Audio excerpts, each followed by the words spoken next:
Welcome to our fifth video. We are really extremely grateful to have Joe Todd, who's a two-time PBP finisher, share his experience and knowledge with regards to his experience at the PBP. In this specific video, we're going to ask Joe about how to manage your sleep. First thing I want to ask you is, why is it so important to actually sleep on these ultra distance events? Sleep is so important because for safety.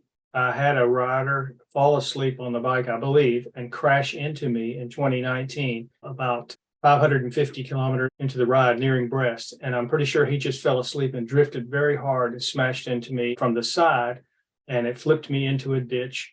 And anyway, I recovered and things got okay, but just falling asleep, and you really can't do that. Most likely, it's, as this case was, downhill is where your body relaxes. You're not exercising, your breathing slows.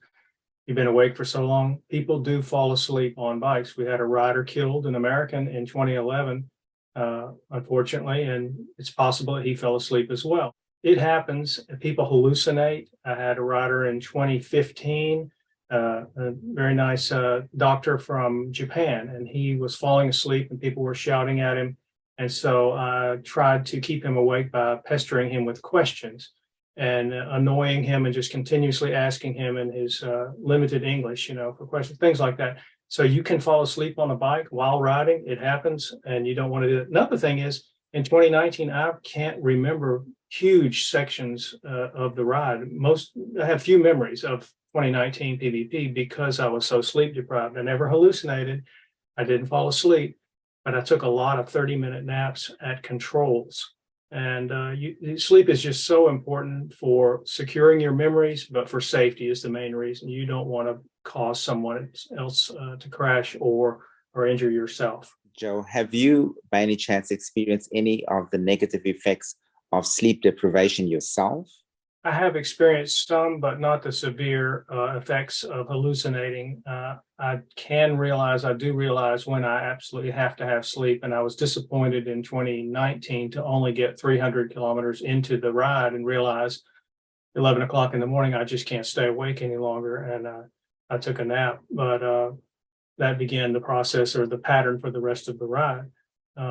Negative effects, yes, I think you don't remember or don't realize your thinking becomes clouded. You may make poor decisions about what to eat, when to eat, when to stop, things like that. Your faculties are not at their best, not the sharpest when you're sleep deprived. And that happened to me. Thank you, Joe. Have you ever witnessed any of the effects of sleep deprivation on some of your fellow riders during the PBP? I have seen other riders, obviously in a very sleep-deprived state, and have seen them, and they can't hold a steady line. You'll see people weaving and wobbling and making really bad decisions about sleeping in the road, not off the side, but actually in the road, and crazy things like that. And these are obviously things that they wouldn't do in a normal state of mind, but when you're that sleep-deprived, people do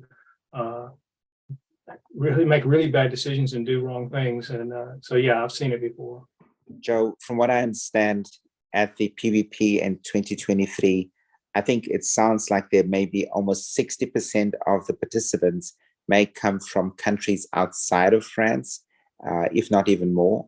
And I'm sure that of those 60%, there'll be many randonneurs that have to travel across multiple time zones and are quite likely to experience some form of jet lag.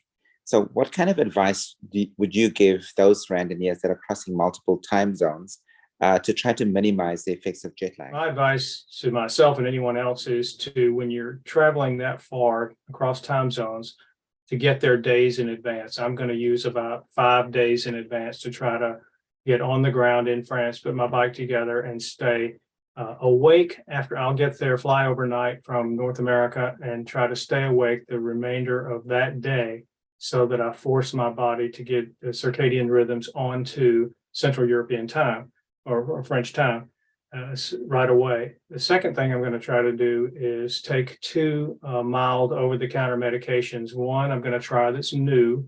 That may sound risky, but it's called No Jet Lag. It's a homeopathic thing, and I'm going to try to use that to help me adjust immediately. And then the second thing is I'll take some over-the-counter mild sleep aids non-prescription sleep aids so that I'll be able to get right to sleep the first full night in France and continue to rest as much as possible and bank as much sleep as possible before even to the point of paying for an extra day. With a Sunday evening start, a 1800 start, I'll pay for an extra day Sunday so that I can sleep as late as possible in the hotel in Paris before heading over to Rambouillet for the start. On the Sunday, with my start being a Sunday evening, on that start day, I will sleep until, I hope, 3 p.m. That may be cutting it close, but I've looked at the train schedules. I've looked at your video. Thank you very much, about how to use the train system. I've read the train schedules for Sunday. They're not the same weekends and weekdays. So looked at all this stuff. I've also talked to a PVP veteran of 6 or 7 who speaks French, and looked at and asked him, and he thinks that it shouldn't take 30 minutes to an hour to take the RER train, the regional express train from Paris Central to Rambouillet. So they may be cutting it a little close, but I'm going to try to sleep or at least rest until probably 1500 or an 1800 start. It gives me 3 hours to get down there, get lined up, and get ready to go. So for the night prior to starting on the Sunday, so the Saturday evening, because you're starting on Sunday at 6 p.m., what is your sleep strategy? Are you going to stay up late and try to go to bed as late as possible and sleep as far into the day as possible? Or are you going to sleep early, get up in the night, have a meal, and then go back to sleep? What will be your approach to that? That's a very good question that I had not considered beyond just trying to get the general idea of bank as much sleep as possible. But as specifically, I guess I would lean towards the latter. Your suggestion that maybe go to sleep as much as normal on Saturday, wake up Saturday night, sometime in the middle of the night, get something to eat, and go back to sleep. Again, if these sleep aids will allow me to sleep and rest as much as possible until 3 p.m. Sunday. But I think banking as much time, sleep time prior to starting the event is going to be the absolute key. That's just my opinion, because during the event, we are going to lose a lot of time. But if you have a good bank going into it, I think you can extend your riding time so much longer. Yes, I think you're right. We hope that we can ride 400K or more. I had originally intended to ride to 525K in 2019. I did not make it before I got too sleepy, but that was because I never could, throughout almost a week of being in France, I never could get onto Central European time. So at 1 a.m, I was wide awake. It just wasn't working for me. That's what I've got to correct, is to get onto, change my circadian rhythms, my body clock, and get onto their time and sleep as much as possible before, in a regular way, to go into the event well rested. We were talking about planning. Even though sometimes, even if you plan as well as you can, it may not necessarily always work according to plan. But where do you anticipate having your first sleep during the PVP? If you are starting at 1800 hours on Sunday, how long do you anticipate riding, and where do you think you'll have your first sleep? I think my first sleep will be Ludiac or afterwards. And I say, I'm not sure, because Ludiac will be so overcrowded. The next one is, I think, Paris, where I have slept before, lots of different places, but I'm not sure it's going to work this time. This is where being flexible really comes in. What if it's raining? What if it's you're sick? All kinds of things that things don't go according to plan. You're right. So you have to be flexible to some degree. And that includes where to sleep, when to sleep. And I think if you listen to your body and you know when you have to sleep. I slept in a bus stop shelter for about 10 minutes. It was very peaceful and quiet, and that worked out fine one time. But you can sleep in controls. There's grass outside. Inside, it's like a wasteland of bodies. There are so many people. You can almost not prevent stepping on people. There are so many people sleeping inside the control. So be flexible. In terms of sleep stops, so if you have your first sleep stop at approximately Ludiac, how many other sleep stops do you intend to make? Will you have at least 2 others or 3 other sleep stops? And approximately how much time do you anticipate sleeping at each of those, including your first one? What is your general plan in that regard? My plan is to sleep approximately 90 minutes. It all depends on how things are going. Headwinds in 2019 changed all the plans, together with my being not well rested to begin with. But I would say at least 2 more sleep stops. So kind of breaking the ride into 3 parts, Ludiac being maybe the first stop or slightly afterwards. And then back to Ludiac, Ludiac to Brest and back to Ludiac, then another sleep. And then probably when things are really, really accumulating, the sleep exhaustion and the sleep deprivation, probably more time. Is what I did last time. I had a serious nap was head on the table, and you wake up and people oversleep. So I used my cell phone with an alarm and just held the phone on my chest, and that served to wake me up each time. That worked pretty well. You are anticipating that you might have at least 4 sleeps. The first one at Ludiac, the second one on your return back to Ludiac, maybe a third one at Montage or Pêche, and then about 20 or 30 kilometers from the finish at Dreux. So that's more or less what you're thinking of. And it sounds as though you're saying it should be about 90 minutes per stop. So you're looking at, for the first 3, 90 minutes each, you're looking at about 4.5 hours. And maybe at Dreux, maybe was that about a 20 minutes or 30 minutes sleep, you think? So you're looking at about maybe 5 hours for the entire 90 hours of sleep. Okay, so I think that's important, I think, for many people, just to get their minds around it, to know exactly what they are in for in terms of how much sleep should they be prepared to actually have. So yeah, thank you very much. That's very helpful. So if I may just ask you about Ludiac. Ludiac seems to be quite the popular stop from my discussions with many other randonneers. Do you know if there are any formal or organized sleep facilities at Ludiac, or where is it that people actually sleep at Ludiac? I would recommend reading the brochure from the ACP, which lists which controls have sleeping accommodations, and you will see the diagram of a person lying on a bed or whatever, and that's the symbol that you'll look for. Some of them are more deluxe than others, or some of them are more comfortable, I should say. It might be 4, I think it was Tintagnac, which will be different this time, different location.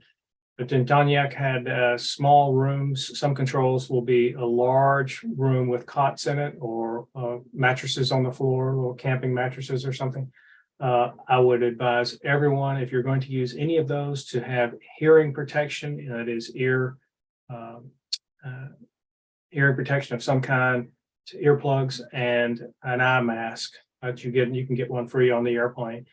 Get an eye mask to get quality sleep, because people say the noises in those places are really profound. I mean, without going into detail, it could be disturbing, and you won't get sleep that you pay €5 and you want to get an hour or two hours or whatever you can afford according to your timetable. You want to maximize that and really get sleep. And there are people, and I can't believe this, but it's possible. I found out in Virginia last year. I rode 290 miles, I guess 450K, 480K or something like that, and still I was up for 27 hours. I rode for 24 hours straight and could not go to sleep, just too wired. And that happens. It's hard to believe, but you really do want to have some way to block out the light, and in those large control sleeping accommodations, and have earplugs or some kind of hearing protection. I actually was talking to Jermaine, and she said she was watching a video about somebody who, I think it was during 2019, had pre-booked accommodation along the route. But when he got to those accommodations, he found that he just wasn't tired enough to be able to actually sleep in them. I think we all have to be very flexible and prepared to be able to change our plans on the fly according to how our body, responds to the stresses as well as to the conditions of the event itself. If you get to a checkpoint, the first thing you do is park your bicycle, then go and get your your brevet card stamped. Then you find something to eat, find where the washroom is, and then look for if it's a sleep station that you intend to sleep, find a bed to sleep. In terms of how would you work those various things? In what order would you put them? And what is the procedure when you actually get there to actually book a bed? How does that actually all work together if you want to put that together in the most time efficient way? In terms of the sequence of what to do before you get, this is true of any long brevet, when you're approaching the control, you want to be thinking in advance. What do I need to do, and in what sequence do I need to do? To keep from forgetting things, I've put a checklist on the back of my pouch, my brevet pouch, that you will receive from the ACP and part of your kit with your reflective vest and so forth. And on that brevet pouch, I'll tape with clear tape a checklist of things that I might need to do at any given control. But your sequence that you described is, I think, the right one. Eat before sleeping. I made that mistake on a 600 once of not eating before I rested. And I would like to get food in my stomach and then lie down to let the food be digesting, so that when you wake up, you have that whatever blood glycogen or whatever, that you have energy to go. That's the sequence that I would use. Now, as far as when to wake up, the volunteers have a very clever, simple system of a paper pie plate in the face with movable hands and a hand-drawn 1 through 12 representing an analog clock. And with the language barrier, they'll look at you and ask you, when do you want to be woken up? And you move the little hands on the paper plate simulated clock to tell you, okay, 2 p.m. or whatever, and they will give you the number. They'll go to and then they have a huge board. You'll see this in videos, where a whiteboard, and they'll mark bed number 236, 2 p.m. That person needs to be woken up. But with all the languages, they got to have some way. It's kind of a simple, clever way of doing it. My experience is limited. I think I've only rented a bed twice. And one time I was so exhausted, I didn't realize you had to pay, or I just wasn't thinking. And I just went in and lied on the floor of some gymnasium or something and went to sleep. But I've not had to wait. And one that I used in 2019 was very nice. It was 4 people to a room, so it was rather quiet. And I paid, I think it was €5. And I told them 1 hour, but they accidentally woke me up in half an hour. So it was very expensive sleep, but I have not seen experiences where there's a line. Now I've heard of lines for showers, but I have not heard of lines to get a sleeping spot. Have you ever had the experience of having to sleep in a ditch along the side of the road? I have slept, but not exactly in a ditch. And there's a simple reason why. People could have gone to the bathroom in that ditch. So I've seen people sleeping. You've heard of the human baked potatoes and people sleeping everywhere. Slept in a bus stop once. I've seen people sleeping in automated teller machine enclosed lobbies or whatever, these enclosed bank ATM vestibules or whatever. And like 6 or 8 guys crammed into one of those because it's enclosed, it's out of the weather. And so there's all kinds of places to sleep. I would not choose a ditch. I have slept in some pretty odd places, a post office in the US, and places like that, but I wouldn't sleep in a ditch for the reason stated. That's a really practical bit of advice. Don't sleep where others might have had to do some of their business. Really great advice. Thank you. I'm going to definitely keep that in mind. I have done that both ways, with and without pre-booked hotels, Airbnbs. I had Airbnb in 2015 in 2 places, a hotel in Ludiac.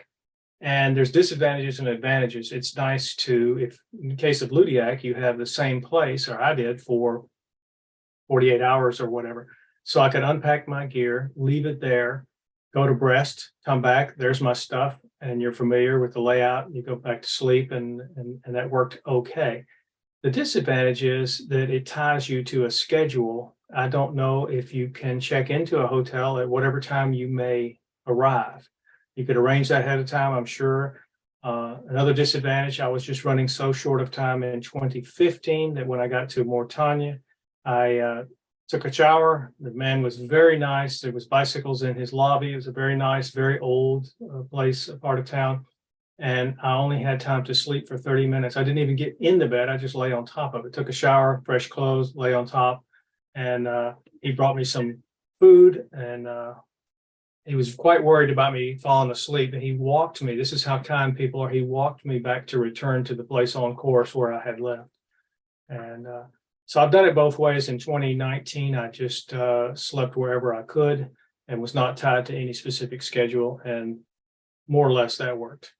Just on a practical note, so about, I think it was at the beginning or sometime in April, we tried to book accommodation along the routes, and there's virtually nothing available on any of the official hotel websites or on hotels.com or booking.com, Airbnb, so it looks like, I think everything that's possibly available has already been booked out.